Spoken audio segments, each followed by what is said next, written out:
श्री सत्यनारायण व्रत की विधि, ब्राह्मण और लकड़हारे की कथा। ऋषियों ने सूत जी से पूछा, महामुने, किस व्रत या तप से अभीष्ट फल की प्राप्ति होती है? हम सुनना चाहते हैं, कृपया बताइए। सूत जी बोले, देवर्षि नारद ने यही बात भगवान कमलाकांत से पूछी थी। उन्होंने जो उसका उत्तर दिया था उसी को आप सुनिए। एक दिन दूसरों पर अनुग्रह करने वाले योगी नारद जी विविध लोकों में घूमते हुए मर्त्यलोक में आए। उन्होंने देखा यहाँ के सभी मनुष्य भांति भांति के दुखों से पीड़ित हैं और अपने अपने कर्म के फलस्वरूप विविध योनियों में जन्म लेकर क्लेश पा रहे हैं। वे सोचने लगे, किस उपाय से इनका दुख निश्चित रूप से दूर हो सकता है। मन ही मन इस प्रकार सोचकर वे विष्णु लोक में गए और वहां जाकर उन्होंने शंख चक्र गदा पद्मधारी वनमाला से विभूषित शुक्ल वर्ण चतुर्भुज देव देवेश्वर भगवान नारायण को देखकर कुछ कहना चाहा। नारद जी बोले, आप मन और वाणी से अतीत अनंत शक्ति हैं, आदि मध्य और अंत से रहित हैं, निर्गुण हैं, गुणात्मा हैं, सबके आदिभूत हैं और भक्तों के दुख का नाश करने वाले हैं। आपको नमस्कार है। भगवान विष्णु ने नारद का स्तवन सुनकर उत्तर दिया। श्री भगवान बोले, महाभाग, तुम किस लिए यहाँ आए हो और तुम्हारे मन में क्या अभिलाषा है?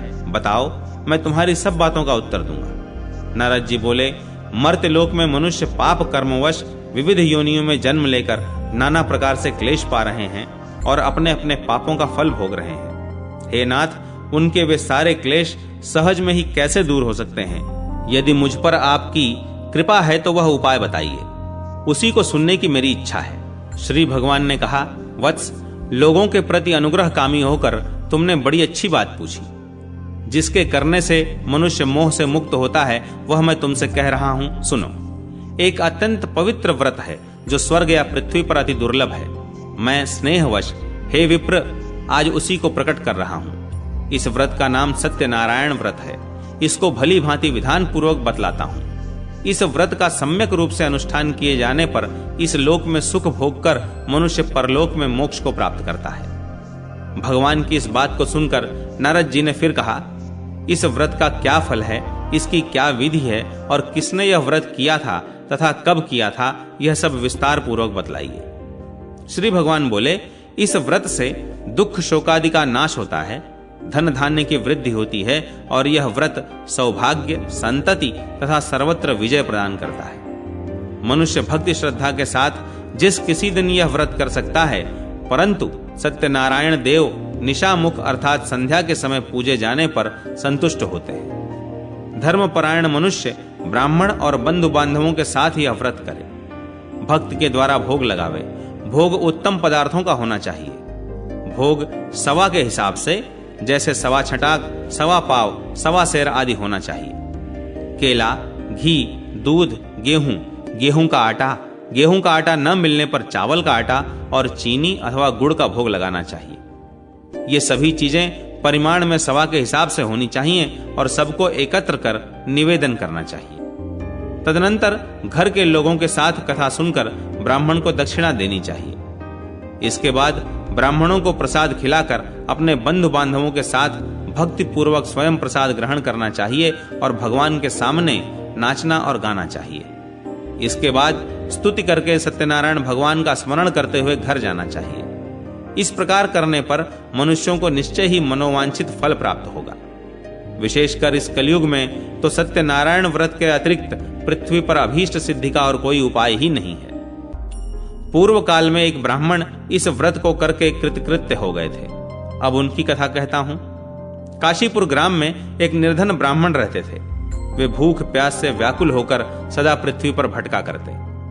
ब्राह्मण को दुखी देखकर ब्राह्मण प्रिय भगवान वृद्ध ब्राह्मण का रूप बनाकर उनके पास आए और उन्होंने आदर के साथ पूछा, ब्राह्मण देवता, आप किस लिए अत्यंत दुखित होकर सारी पृथ्वी पर भटक रहे हैं? यदि आपकी अभिरुचि हो तो सारी बात मुझसे कहिए, मैं सुनना चाहता हूं। ब्राह्मण ने कहा, मैं बड़ा गरीब हूं और भीख मांगने के लिए ही इस प्रकार भटकता रहता हूं। आप कोई उपाय जानते हो तो हे प्रभु कृपा पूर्वक मुझे बताइए।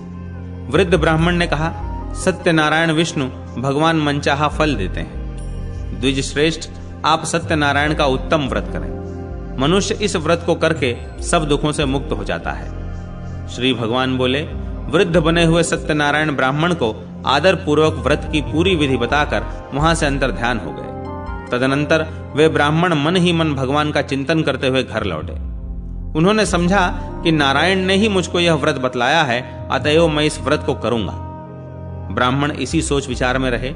उनको रात्रि में नींद नहीं आई। प्रातः काल उठते ही मैं सत्यनारायण व्रत करूंगा, यह संकल्प करके ब्राह्मण भिक्षा के लिए चले। उस दिन ब्राह्मण को भिक्षा में प्रचुर द्रव्य की प्राप्ति हुई। उसके द्वारा उन्होंने बंधु बांधवों के साथ सत्यनारायण का व्रत किया और उस व्रत के प्रभाव से वे श्रेष्ठ ब्राह्मण समस्त दुखों से छूटकर संपूर्ण संपत्ति से संपन्न हो गए। तब से वे प्रतिमास सत्यनारायण व्रत करने लगे। श्री भगवान ने कहा, वे उत्तम ब्राह्मण वृद्ध रूपधारी नारायण के द्वारा व्रत को जानकर सारे पापों से मुक्त हो गए और उन्होंने दुर्लभ मोक्ष की प्राप्ति की। नारद, जिस समय इस व्रत का पृथ्वी में प्रचार होगा, उसी समय मनुष्यों के समस्त दुख नष्ट हो जाएंगे। सूत जी बोले, ब्राह्मणों, नारायण ने महात्मा नारद को जैसा कहा था, ठीक वैसा ही मैंने आप लोगों से कह दिया। अब और क्या कहूं? ऋषियों ने पूछा, इसके बाद पृथ्वी पर इस व्रत का अनुष्ठान किस मनुष्य ने किया था? हे मुने, यह हम सब सुनना चाहते हैं। इस विषय में हमारे मन में बड़ी श्रद्धा उत्पन्न हो गई है। सूत जी बोले, मुनियों, उसके बाद पृथ्वी पर किसने यह व्रत किया था, सो सुनो। एक दिन वे श्रेष्ठ ब्राह्मण अपने बंधु बांधवों के साथ अपने वैभव के अनुरूप व्रत कर रहे थे। इसी समय वहां एक लकड़हारा आया। लकड़हारे ने लकड़ी बाहर रख दी और वह ब्राह्मण के घर के अंदर चला गया। उस समय वह प्यास से पीड़ित था। उन ब्राह्मण को कार्य में लगे देखकर प्रणाम करके उसने पूछा, महाराज, आप यह क्या कर रहे हैं? ब्राह्मण ने कहा, यह सत्यनारायण व्रत है। यह व्रत दुख दारिद्र्य का नाश करता है, सब प्रकार की इच्छित वस्तुओं को देता है और पुत्र पौत्रादि की वृद्धि करता है। इस व्रत के प्रभाव से ही धन धान्यादि महान समृद्धि से मेरा घर भर गया है। ब्राह्मण की इस बात को सुनकर लकड़हारे को बड़ा हर्ष हुआ। वह जल पीकर और प्रसाद लेकर स्थिर मन से सत्यनारायण देव का चिंतन करता हुआ नगर में गया। उसने मन ही मन कहा कि आज लकड़ियों के बेचने पर जो कुछ मिलेगा, उसी के द्वारा मैं सत्यदेव का उत्तम व्रत करूंगा। इस प्रकार मन में विचार कर वह लकड़ियों के बोझे को सिर पर उठा नगर में धनियों के रमणीय स्थान में पहुंचा। आज लकड़हारे को लकड़ियों का दूना मूल्य मिला। उसका हृदय प्रसन्न हो गया। वह पके हुए केले, चीनी, घी, दूध और गेहूं का आटा सब वस्तुएं सवाए हिसाब से लेकर घर पहुंचा। तदनंतर बंधु बांधवों को निमंत्रण देकर उसने विधि पूर्वक व्रत किया। उस व्रत के प्रभाव से वह लकड़हारा धन और पुत्र से संपन्न हो गया तथा इहलोक में सुख भोग कर अंत में सत्यपुर को प्राप्त हुआ।